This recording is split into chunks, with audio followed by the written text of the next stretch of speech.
ওকে রেখে আসছি। হঠাৎ ছেলে জয়কে রেখে আসছেন অপবিশ্বাস, এ নিয়ে বিস্তারিত জানতে ভিডিওটি না টেনে দেখতে থাকুন। এ কথাটি নিজের মুখে বলেছেন চিত্রনায়িকা অপবিশ্বাস। দুর্দান্ত লুকে ধরা দিয়েছেন চিত্রনায়িকা অপবিশ্বাস গ্রামের বাড়িতে এসে অপবিশ্বাসকে থ্রি পিস পরে অনেকটাই সুন্দর লাগছে। হঠাৎ জয়কে কোথায় রেখে আসছেন অপবিশ্বাসের লুক ও গেটআপটি অনেকটাই সুন্দর। ভিডিওতে জয়কে শহরে রেখে অসাধারণভাবে গ্রামের বাড়িতে এসে অপবিশ্বাসকে খাবার খেতে দেখা গেল।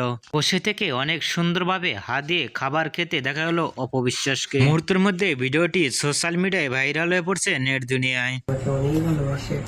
হঠাৎ জয়কে শহরে রেখে এসে অপবিশ্বাস গ্রামের বাড়িতে খাবার খাওয়া দেখে আপনাদেরকে মন্তব্য নিচে কমেন্ট বক্সে জানিয়ে দিন। নতুন ভিডিও পেতে চ্যানেলটি সাবস্ক্রাইব করে পাশে থাকা বেলটি বাজিয়ে দিন। পুরো ভিডিওটি দেখার জন্য অসংখ্য ধন্যবাদ।